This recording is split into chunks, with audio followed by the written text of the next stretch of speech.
Hey everybody, welcome back to the Wall of Friends podcast, where we talk to our friends, ask them what inspires them, scares them, and more. With you, your two hosts, George and William. And on today's podcast, we have a special guest today with us, and his name is? Well, my name is Victor Hernandez. I heard last time when you were like Americanizing our names, so Victor Hernandez. Victor. Okay. Victor. Yeah, his name is Victor Hernandez. And with that being said, we're going to drop our intro music.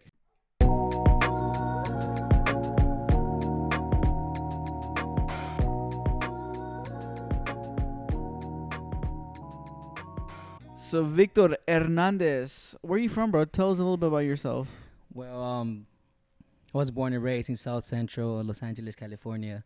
Yeah. From a Mexican mother and a Salvadorian father. Their story is basically, in the Civil War from El Salvador, which was like in the 70s, 80s. Yeah, somewhere around there. My dad fled his country, went to Mexico, and that's how he met my mom. And during that time, right, he was working in her little like town, but he would come to like the United States, and then he would like go back and forth. And then I remember like one time the story goes that he told her that it was like getting difficult to like cross the border, so he was gonna like take her with him, kind of things, like come with me to like the United States, or this is kind of like where our story ends. And then my mom decided to come, and they've been together like 30 plus years. Whoa, that's incredible.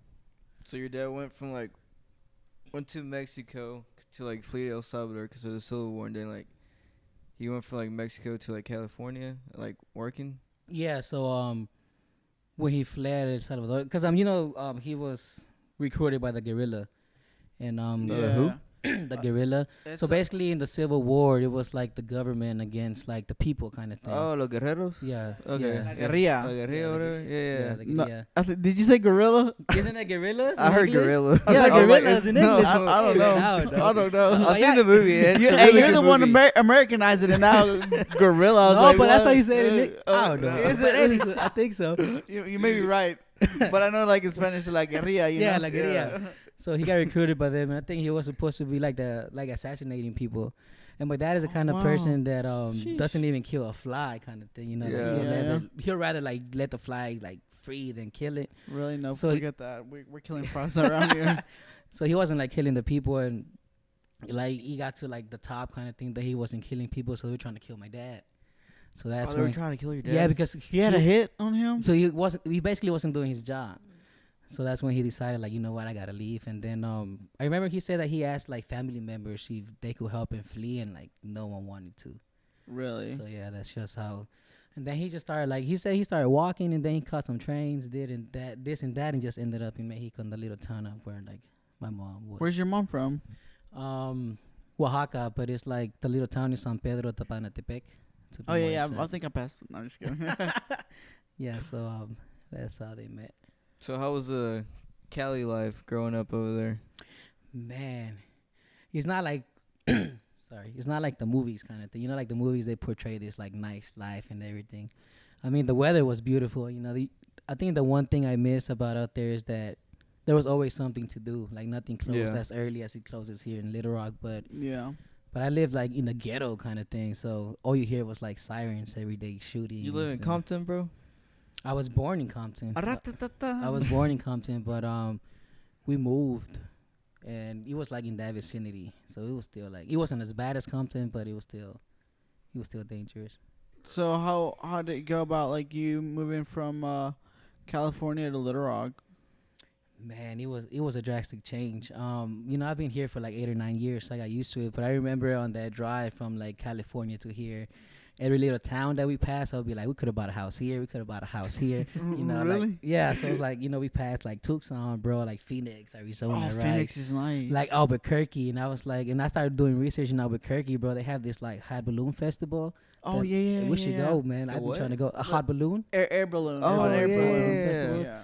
I was like, man, we could have been in Albuquerque, and then it was like El Paso, Texas, and then Amarillo, Texas. So every little like city, I was like, we could have bought a house here. We could have just moved here, and here, but we ended up in Little Rock, we Arkansas. ended up in Little Rock, Arkansas, man. And the only thing I knew about here was like the Little Rock 9. That was like the only big story. Oh yeah. I So know. I was like, I don't know what the beep. I'm sorry, I don't know because I was like, I don't know what I'm gonna be doing here. He said beep. Censor myself. I was like, I don't know what I'm gonna be doing here in Little Rock, but little by little, I found my way. So, interesting way, I guess, segue. How about you just go about how you met us and how we came about this friendship? We met at church, right? Like we met at church by a mutual acquaintance. Acquaintance? She's Mutual definitely more than our acquaintance. So mutual acquaintance. They invited me to church and we met at church. Mhm. Leave it at that. Sheesh. Bro, you know the title of this episode is going to be our sister's boyfriend. Oh, word. That's serious. So yeah, I mean, you basically said it. So. No, yeah, well, yeah. Yeah.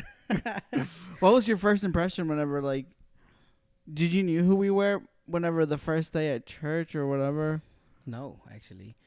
I think like the weirdest thing was that first of all, like your sister sat next to me, right? Like I think like the first person I met was your mom actually. Like Yeah. As soon as I came in, your mom was outside, so I met her, and then she was like, "Oh, so you're the famous person that she's been talking about." I was like, "Oh shoot, I'm being talked about." She actually talked about me. Yeah, so then She said, "Wait," he's like, "Am I the only one?" I wanted to ask your mom, but I was like, I think it's early for that. And then after that, like she was sitting next to me, and then I remember like she kept on getting like back, like moving back and forth, and then I like after like the songs right, and your dad started like preaching.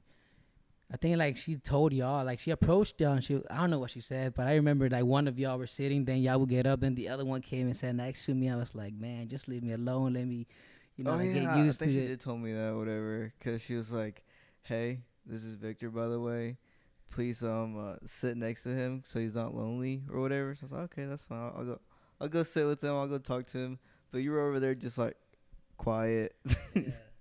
Yeah. So before that, I've been trying to find a church here, but I think like one thing that like not scared me but drove me off was like how friendly churches are, like from the jump. So they start like asking you questions and like trying to make you feel welcome, and I don't think I'm like used to that. I'm not that kind of person that just like starts opening up at the like right off the bat. Yeah. So I'm like, I don't want that right now. Right. Just let me sit in my little corner, and then if I feel welcome, then I'll start coming back, more often. Right. So yeah. No, I remember I was just with Willie, and we kind of just looked at each other. We're like, "Oh, is this Like, is that him? is that the person we think it is?" And like, we're like kind of looking at each other, like, "Yeah, I think it is." So we kind of like, we couldn't really start laughing because we were like upstage. Because we were up playing, bro. Like, we were in the middle of a song, and he just walked Yeah. in. And then like we you just had looked at each other, we were like, you had your long hair. You look like one of like the Yeah. wrestlers or whatever, like or what's it called crap. What's that wrestler that goes? Dun? "Oh, the Undertaker." The Undertaker, Bro. bro. I thought you were gonna say Shawn Michaels. I was like, man, okay. Then. or Shawn He Michaels. said the Undertaker. Well, because you had your hair, like your long hair, it was like all over, like in front of your face. It wasn't covering my face. It man. was. It was Come on like- now, bro. I thought it was I combed it backwards. back. Yeah, come on. Yeah. Man. I combed it. Did you? Yeah, I combed it back. I don't remember seeing your eyes, bro. Honestly. No, the craziest thing is though, I got to church early and I was just chilling in that parking lot. I was like, should I come down? Should I not come down? Should I leave? Yeah, should I leave? Then I was like parked where I usually park, so it's like all the way to the right. I'm like, well, I'm in it now. Let me text her. Like, let me be like, hey, I'm here, kind of thing. Yeah. Yeah. So how's life? Man, life is life. I think like by the grace of God, right, I've been given this opportunity to start a new like career-wise adventure, and I'm just taking it day by day and trying to do my best at it. So what is it that you do? Just for the little context and the background.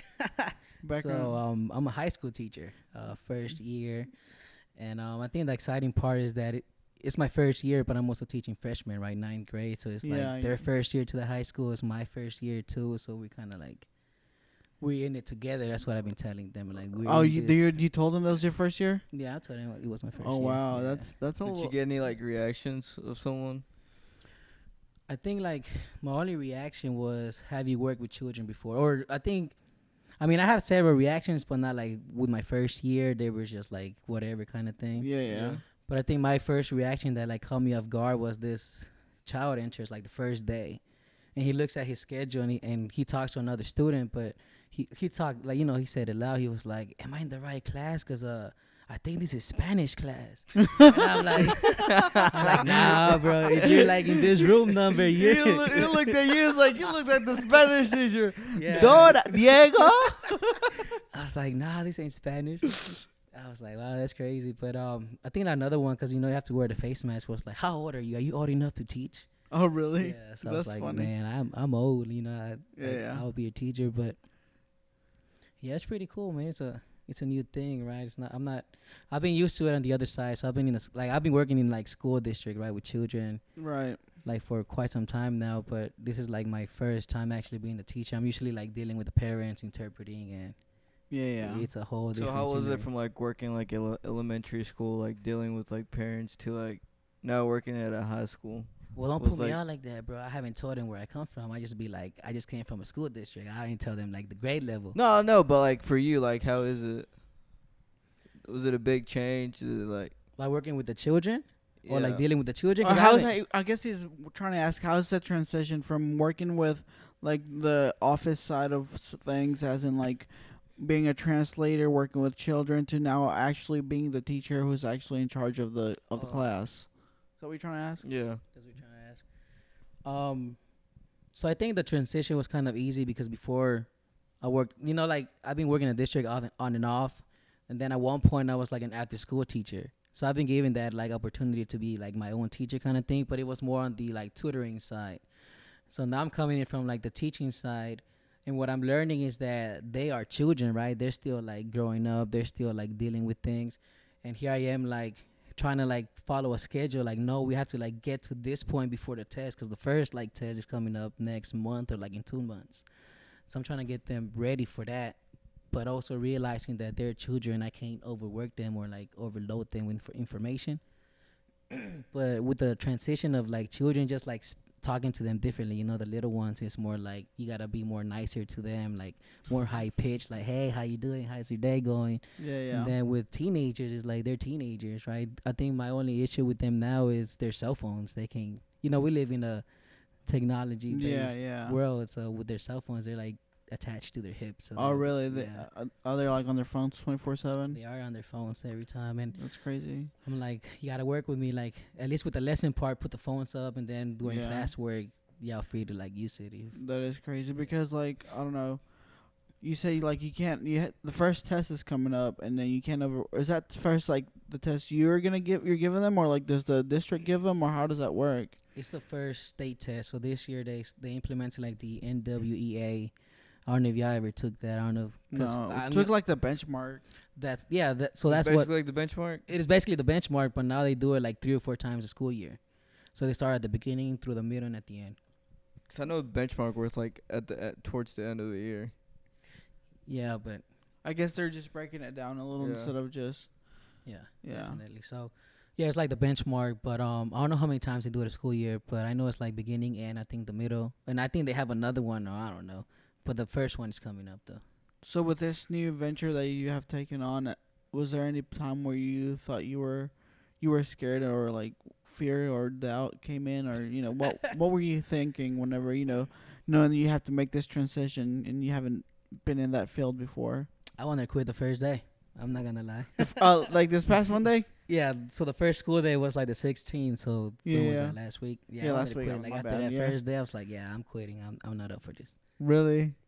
So what made you want? What was that thought? Was it like in the beginning of like the very first morning, like when the bell rang, or like at the end of the first day, or how was it? Walk us through that So the first, process. yeah, I'm sorry. So the first day was weird. So the kids were coming in late, so we didn't even start until we didn't start when the bell rang. We still like the children were still like in the cafeteria because that's where they were giving their schedules out. So I think classes started like 45 minutes late. And I think that like I knew like what you're gonna do, but you don't actually realize it until, at least for me, I didn't realize it until like the first child came into my classroom. Yeah. Yeah. You So- still remember? Yeah, I still remember, and I'm like, You know oh, their name? No, but I remember the individual how they Oh, yeah, looked. no, that's okay. We probably want to give out names anyways. So I was like, oh shoot, I'm actually doing this, right? So it was like the first child came in, then like after like one after another one, and then some were like getting lost, so they were coming into different classrooms, and I didn't know like my hallway or like other teachers, so they were asking me for this teacher and this teacher. I'm like, I only know classrooms. This is my classroom. This is that classroom. This is Spanish class. Yeah, right. Like this ain't the Spanish class, and just y'all keep going. But yeah, that first day was like eye opening. I was like, oh, I'm actually doing this. So how's that diversity ratio? What's it like? It's like a lot of Hispanics, African Americans, Caucasians, or what is it like?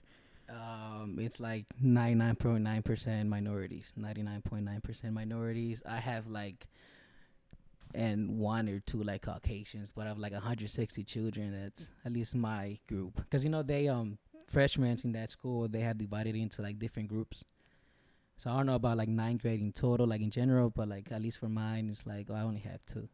So what have you learned in this 2 weeks of teaching so far, It was actually first week.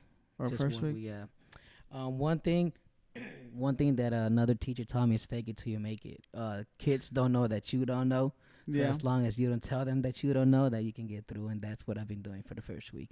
Okay. Yeah. And I think of like not just like in life. If you say something with like enough confidence, people are gonna believe you. But unless they fact check you, and then like if then that's when it can go like a little Yeah. downhill. But I mean, for the most part, just if you act with confidence, and I think that's something I've been trying to learn. Just act with confidence, and if I think I'm right, just stick with it, and not, then just you can always apologize later for Exactly. not knowing. Exactly. Always apologize. Like, well, we're humans. We all make mistakes. Yeah, for sure. Has there been any other time that you've had a hard situation and in a way that you were able to overcome it? Hard situations that I've been able to overcome. Yeah, or just any experience that that you can relate to yourself that really impacted the way who you are today as a person. Oh man, where to even start? I think my biggest one was when I first moved to Little Rock, and the friends that I've kind of made.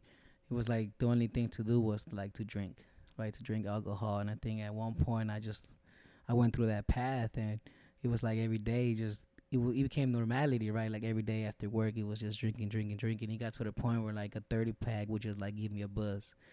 That's how like tolerant of alcohol was becoming, because like alcohol reacts different to like different bodies and how much you consume of it, and then your body starts, I guess, getting accustomed to it. And then I started mixing that with liquor, and it was going like that bad hill real quick.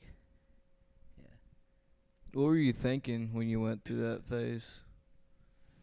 I think overall was just trying to fit in, trying to make friends, like moving to a new city, not knowing anyone. And then I think it was like I met a Hispanic at work, and I was like, oh man, like we can be friends because we look the same or we speak the same language. And I think that's what like started that path. And then after that, it was just like I said, it became normality. So it was like what I was getting used to. And it wasn't until like I woke up at UAMS where I'm like, this can't be live. I have to change that. Oh, really? What happened? Would you, if you don't mind telling us? No, so it was like my 21st birthday, and before that I was able to purchase alcohol like without a license, kind of thing, because of my beard. And then like my 21st birthday, I was like, I can finally legally purchase alcohol, and I don't know what I mixed, but I just blacked out, and all I remember was that waking up in the hospital. Really? Yeah. Where did you black out at? Downtown? Your parents' house? No, At the club? I think it was at the club. I don't even know the name of it. But Really? It was at the club, and then next thing I realized I woke up at UAMS, and then like without anything, right? So I'm like, and now like I don't remember phone numbers. So I was like, who am I gonna call? Like what? Like how am I gonna get home from here? How'd you get there? Like Yeah, someone take you or someone ambulance or what? I don't even know. Like I asked my friends. Were they there with you? When I woke up, no. I think like after a while they came and picked me up, but like during that time, I think They're like, okay, I think he woke up now. Let's go Yeah. get him. no. So what they said was that apparently they went to like wash the car because I had thrown up at the car, like in their car. So they went and Oh. started like when washing it. But I think they said from what they said, right, was that and they took pictures of it too. I was like, it's crazy. Why you like recording it like that? I think I was at Bank of America, right, like trying to withdraw money, and then next, like the picture they have is like me on the floor. So I'm like, what happened? And that's why I don't bank with Bank of America anymore.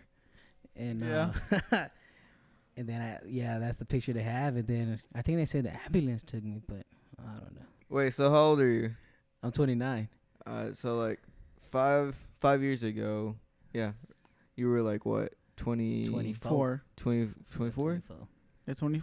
24? 24. Yeah, 24. 24. So like now, like when you were 24, did you ever think you would be like a teacher, high school teacher, or what was? What were you thinking at 24? Yeah. Yeah, I mean, I understand the question. I'm trying to picture myself where I was at 24, right? Yeah. I think later on, which is supposed to be like a pit stop, 1 or 2 years, and then I was gonna try to move back to the West Coast. But I think at 24, I was working at the elementary school already. The idea of the like being a teacher did come about, and I remember after I graduated, I applied for like a lot of teacher like fellowships, because like there's not just one way, like one route of becoming a teacher. There's like multiple routes. One route is like doing these fellowships, and they get you ready for like teaching. And I remember I applied to like several. Most of them denied me. They said no, but I think one of them said yes, and it was like back in 18. I think they said yes, and it was like do the fellowship with the purpose of getting a master's too. And I was supposed to, I had accepted it, started doing the paperwork, and then that's when the pandemic hit. The pandemic hits. The pandemic hits, and I'm like, I don't think I want to, leave the state, especially my, having my parents here. Yeah. I'm Right. like, if the pandemic, if something happens, I want to be close to home. So that idea of like, being a teacher was in my head, but like 5 years ago, like I never thought I was gonna be given this opportunity or the route that I've got into it to be a teacher now. Yeah. So how has the pandemic affected your plans in a way that you never thought it would? I Did it think affect it in a good way also, or in a bad way? I think overall it's a good way, right? Because where I am at now. Yeah. But he definitely did put a pause but it also gave me like more perspective of what I want to do. I've always been like, this is plan A and this is all I have to do. But, there's several other options too. And this is one of them. Being a teacher is definitely a growing experience. I feel like it's getting me ready also because, eventually I want to go back and get my master's. Right. And being a teacher is getting me ready for that because it's all of that paperwork or the documentation, so that like even being able to like communicate with people, right? Even if you don't agree with their perspective, being in a safe environment, being able to like express yourself and actually be heard too. Right. So what you want to get your master's in, and what's the purpose of getting your master's? What's the purpose behind that? Yeah, so I'm thinking about like two routes, either a clinical psychologist or a psychiatrist. And I think overall I just want to be able to help people. I think help children too. So I think that's the route I want to take, help people, as a psychologist. I think overall, like, doing this podcast is taking me out of my comfort zone. I'm more of a listener than actually talking. Yeah. So I just enjoy listening, being able to help any way I can. So with the masters, it's gonna get me prepared and also give me a license to be able to do that. Yeah, 'cause I think sometimes I'm pretty bad at like. Remember when what we said like on camera and off camera? It's not because what we say off camera is just necessarily bad, but like I know you mentioned earlier that you're not necessarily a person who's like outgoing or talks a lot or like You're very reserved. yeah, a very reserved person. So how do you feel like that's gonna transition to you wanting to be a psychologist or a psychiatric, or into like where you actually do have to I feel like you have to open up or build at least that trust. Yeah, I think overall, I don't like opening up in a big crowd. Like, you know, little by little, you start. I mean, even like for y'all, right? Like right off the bat, I didn't open up with y'all. It was like little, but and still now, little by little, I'm opening Yeah. up to Yeah, y'all. right. So I think, like in a smaller environment, I'm different. I'm more like outgoing, but like in a huge crowd, at least like when I don't know someone right off the bat, I'm different. So I think overall with the job, right, the first 2 or 3 sessions is always just listening to the clients. I feel like that's where you build that like trust in them, and then you just start opening up, but also like keeping it in a professional way. So it's not like opening up, like, you know, being vulnerable, but not like telling your whole life story to Mhm. every Right. client. So what made you want to get like a degree in psychology? Ooh. um, I'm good with math and science. I remember when I graduated back in 2010, right? Oh, you graduated 2010. I graduated in 2010. High school, right? Yeah, I graduated high school in 2010. I didn't know what I wanted to do. I had applied to like a school up in North California in San Francisco, and I was supposed to be a mathematician, a mathematics major. And then I remember like I was getting ready for the SAT, you know, signing up for it, and then I received this letter saying that I was admitted. You know, I got accepted to another school closer to home. I'm like, it's closer to home, but not close enough that like, you know, my parents can just pop up out of the blue. And that was as a mechanical engineer. And I was like, okay, then this mechanical engineering seems pretty cool. Like, I think I can do it. It involves math and science, and you know, I'm pretty decent at it. And I go, and I remember like orientation for engineering. They were like, look to your left, look to your right. And then I see like a Caucasian dude, right, and the other person was Asian. And then it's just me. It was like, out of y'all three, only one of you is graduating with a mechanical engineering degree. And then, yeah, and then I quickly was like, yeah, this ain't me then. You know, like, this ain't me. And then when I went to, you know, when I moved here to Little Rock, I, you know, graduated from UALR. And at first, it was like an environmental engineer. That's the first thing I wanted. You know, that's how I got into the school. And then I see my courses. I was like, Calculus 3, physics, and all these other ones. I was like, nah, this ain't me. And then I changed Why'd it. you say this ain't me? Yeah. I think overall it's that sense of belonging, right? Like, at least for me, a biggest thing was like Like self-awareness. well, I think so, right? It's like, Just like, because, I mean, because you're asking that because you kind of like, in a way, kind of quitted both things that you I did. sort of started, you I know? I think overall it's I come from a school where I wasn't the minority, right? I was like the majority. And then graduating, I grew up in this bubble, right? So I was the majority in Mhm. that bubble. And then going to school, I quickly realized that I was the minority. And that's my sense of like, I don't belong here then. If I don't see anyone else that looks like me, like, you know, I'm being this one-off kind of thing. And that's how I felt like I don't belong. And I think that's what guided me actually to psychology, because like you said, all this like feeling like, you know, like at least for me, right, this purpose of like, I don't belong here, I don't belong here. I was like, I need to understand why I feel that way. And psychology, you know, like led me to some answers, but also to some questions of like, because even in that psychology degree, like I remember I was like one or two males in like you know, a full class of like 30 females kind of thing. Right. So, but I felt like at that point, even though like I felt like I didn't belong, it was like answering the question of like, why do I always feel that way? So do you still think the same way?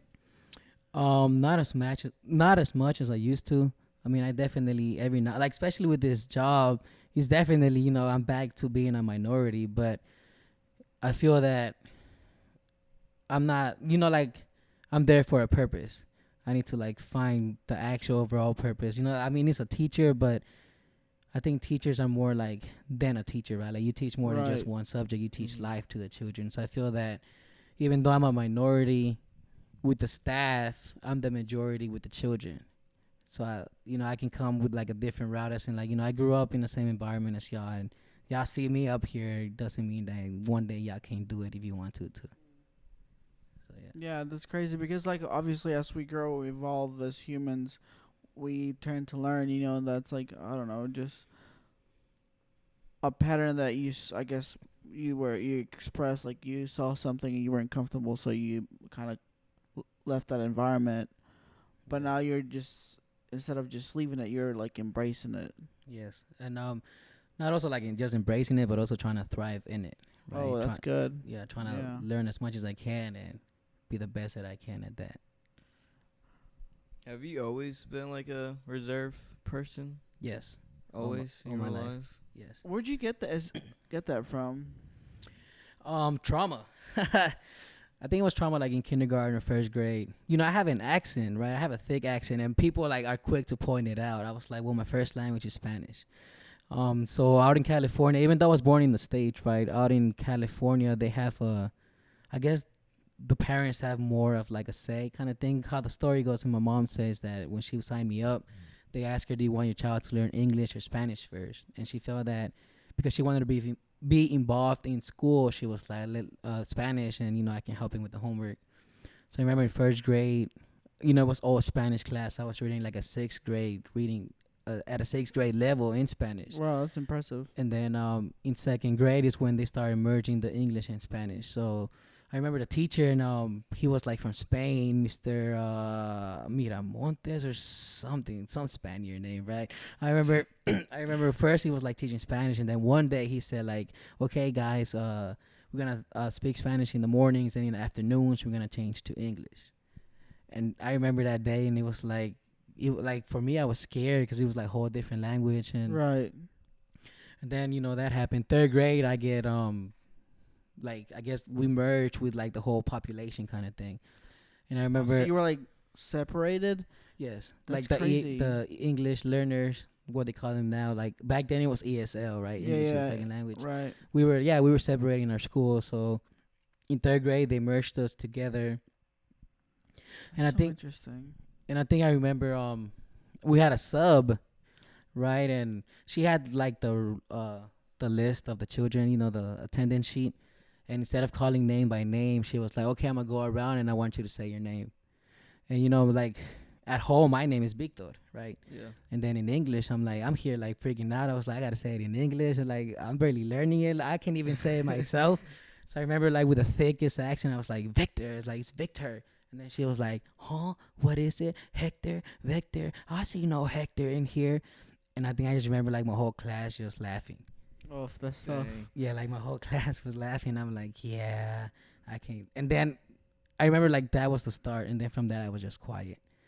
And I think that's why I gravitated towards, more towards the math. Because math, it wasn't like verbal answers. Your answers were like on the worksheet. So Right, it's like, yeah. this is how I can show who I am with just like responding on paper than actually having to like verbally speak it.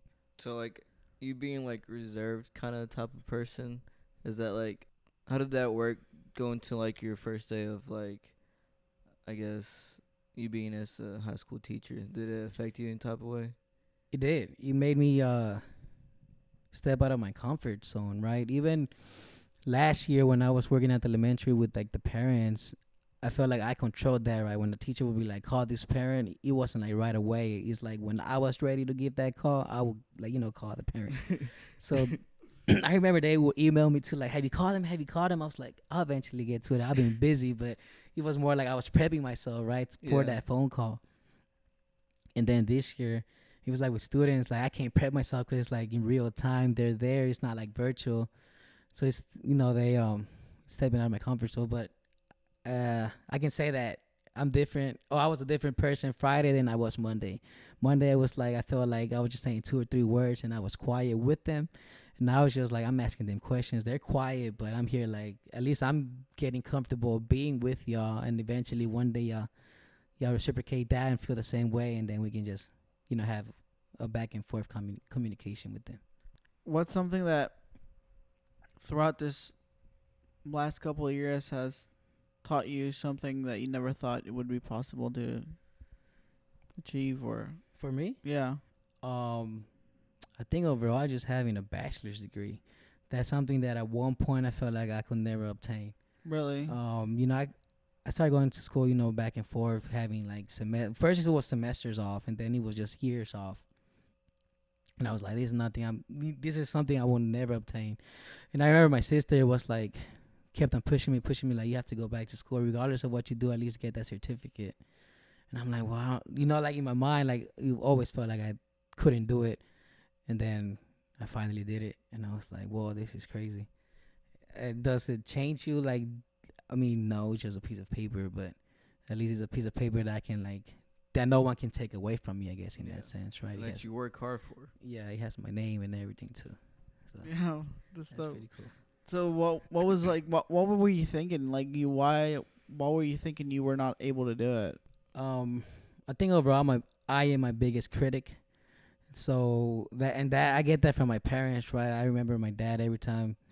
I think it was like that comparing me with my sister, and they did that a lot unconsciously. Like they didn't never intended to, but I remember like sometimes I would show them report cards. My mom would always be excited, but my dad would be like, "Oh, your sister got this grade on it, but good job though, good job, mijo, good job." And I think I always like compare myself to like her, and she always get like A's and B's. And I think in high school, it's like I'm gonna stop competing with her because there's no way I'm gonna catch up to like the amount of like accomplishments she has like gotten at this point.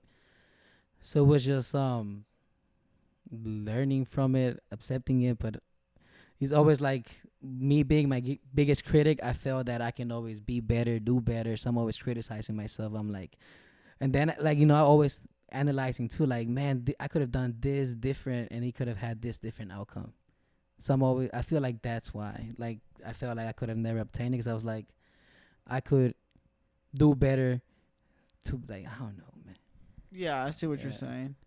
So is there anyone that you look up to and admire just because of what they do with their work ethic or whatever? I think it's like a love and hate relationship, but it's my sister.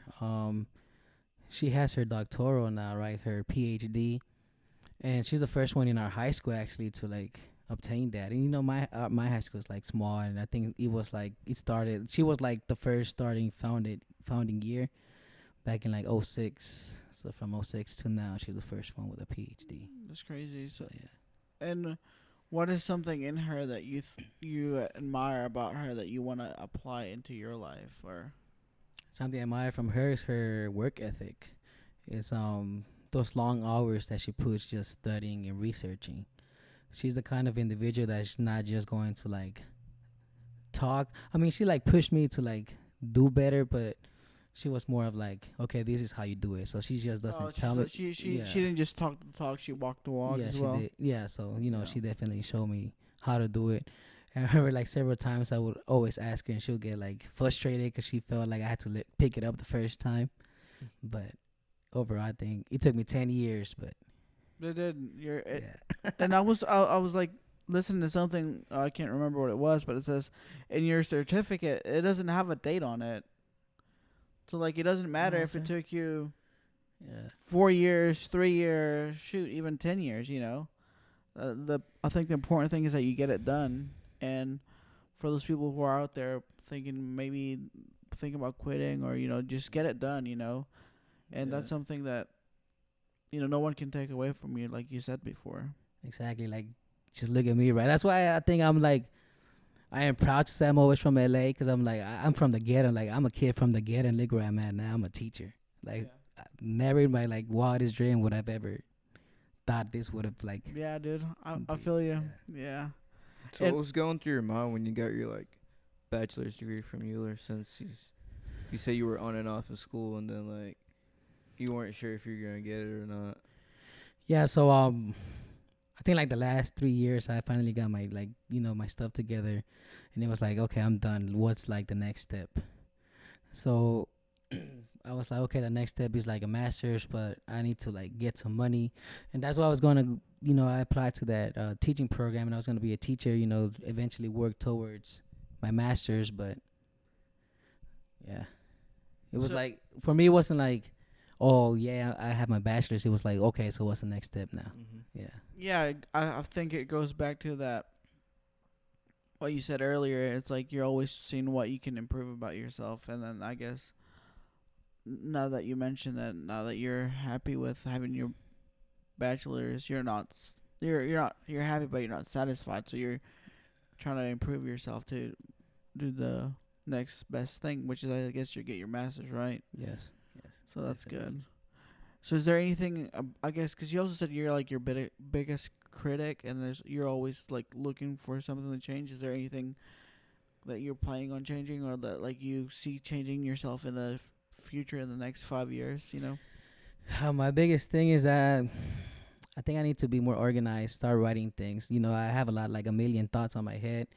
And I'm like, I wake up like, okay, I can do this with the children, but I need to actually start writing it. So that's something I want to improve is be more organized or organize my thoughts more because every now and then I forgot that and then I'm like upset because I'm like, oh man, I had this biggest like, great idea and I don't remember it now. So it'll eventually come. But I think just being more organized and, writing stuff down. That's something I'm not good at. So what does the future hold for Victor? I think the sky is the limit now, right? Right. So I don't know. Eventually, I think at one point, I just want to. I mean, I'm happy now, but I just want to be like, okay, then this, look back and like, this is what I've accomplished and this is what I've done. So I'm trying to get to that point. I'm trying to retire. I'm ready to retire now, but Right. yeah, I'm trying to get to that point. Is there any big fears you have in your life?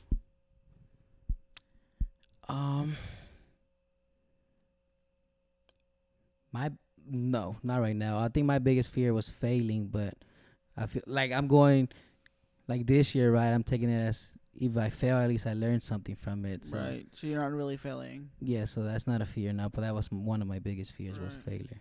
So throughout your 29 years, what has inspired you to be the person you are today? My parents, especially my dad, he's the smartest man I know without a degree. That's how I introduce him to people. He's able to do it all, right? Like he fixes cars, he builds houses, from scratch, right? So the foundation, he's able to do that. Sheetrock, like the drywalls and stuff, the house, cars. And I feel that because he, like, I guess in a sense, put his life at risk, coming to the United States, then I feel like I owe it to him to, like, make something out of my life. And that's my biggest inspiration there. That's awesome. Is there anything, last words you want to share with our viewers, with our followers, that, something that has helped you through your life throughout those hard circumstances when you wanted to quit, and then even then whenever you were being compared to your sister, or I don't know, whatever, something impactful, meaningful that, that they can take away from? Yeah, most definitely. I think at the end of the day, right, it's like anything is possible. Kevin Garnett said that back in '08 when he won the championship. Kevin Garnett's a basketball player, by the way.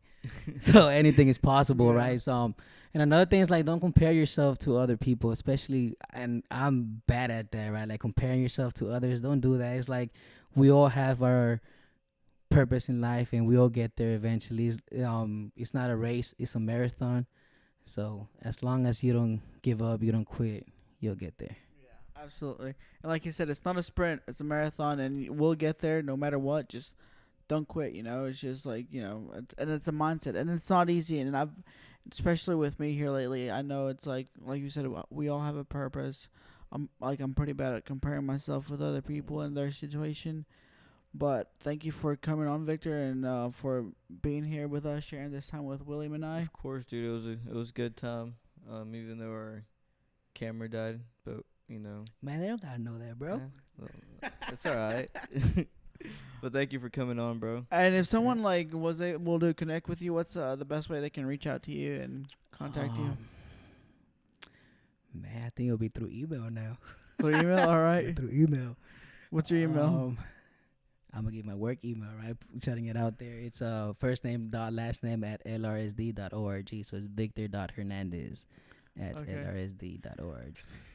And if you're a kid from LA or a kid from somewhere small that you don't think you're ever gonna make it, and you feel like you have related to this story, just feel free to contact Victor. We're gonna put it down in the description below.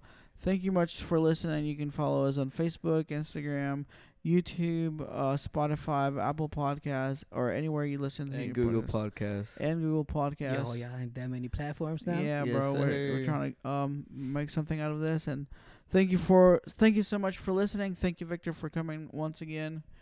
Willie, thank you for being a good host, always asking good questions. Thank you guys for being here. Georgie kind of had to be here, but thank you, Victor, for being here and just sharing a little bit about your story, man. Yeah. Any thank last y'all. words? Peace. See ya. We'll see you next Monday on the mic. Later.